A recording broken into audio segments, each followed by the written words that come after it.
Cinema ரகசியம் நேயர்களுக்கு வணக்கம்.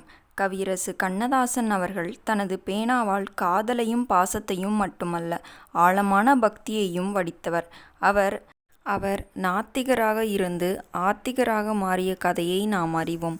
ஆனால் ஒரு குறிப்பிட்ட கடவுளின் பாடலை எழுதுவதற்காக தனக்கு தரப்பட்ட சம்பளத்தை அவர் கையில் கூட தொடாமல் மறுத்தார் என்பது உங்களுக்கு தெரியுமா?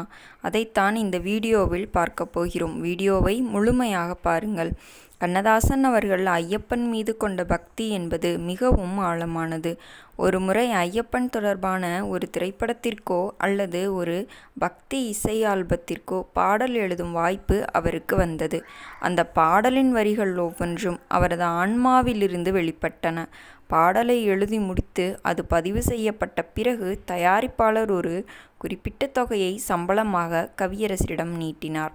பொதுவாக ஒரு பாடலுக்கு இவ்வளவு என்று கராராக பேசும் கண்ணதாசன் அன்று அந்த பணத்தை பார்த்து ஒரு கணம் மௌனமாக இருந்தார். பிறகு அவர் சொன்ன அந்த வார்த்தைகள் அங்கிருந்தவர்களை மெய்சிலிர்க்க வைத்தன. இந்த சம்பளம் எனக்கு வேண்டாம், இது அந்த ஐயப்பனுக்கே நான் செய்யும் காணிக்கை என்று கூறி அந்த பணத்தை அப்படியே திருப்பி தந்துவிட்டார். இதில் கூறும் மையக்கருத்து என்ன என்று பார்த்தால், ஒரு கலைஞன் எப்போது தனது கலையை வியாபாரமாக பார்க்காமல் அதை ஒரு தவமாக பார்க்கிறானோ அப்போதுதான் அவன் ஒரு மகா கலைஞனாக மாறுகிறான். கண்ணதாசன் அந்த பணத்தை வாங்க மறுத்ததற்காக பின்னால் ஒரு பெரிய ரகசியம் இருந்தது. எல்லாவற்றுக்கும் பணம் வாங்கும் நான் என்னை வழிநடத்தும் அந்த இறைவனின் புகழை பாடுவதற்கு எதற்கு பணம் வாங்க வேண்டும் என்று அவர் நினைத்தார். அந்த பாடலின் வெற்றிக்கு அந்த தூய்மையான எண்ணமே காரணமாக அமைந்தது.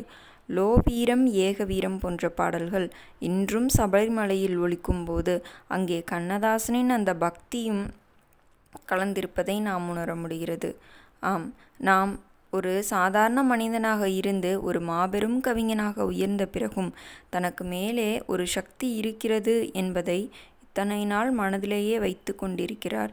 இத்தனை எளிமையான ஒப்புக்கொண்ட விதம் ஒரு வரலாற்று அதிசயம்.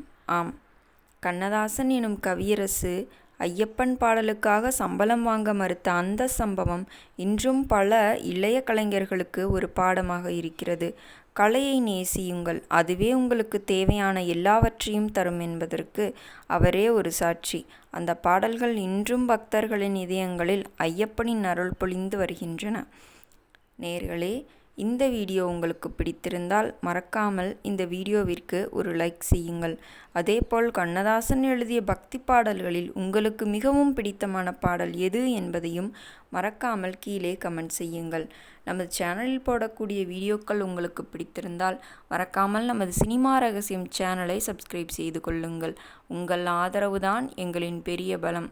மேலும் இது போன்ற சுவாரஸ்யமான சினிமா தகவல்களை நாளை உங்களுடன் சந்திக்கிறேன். நன்றி, வணக்கம்.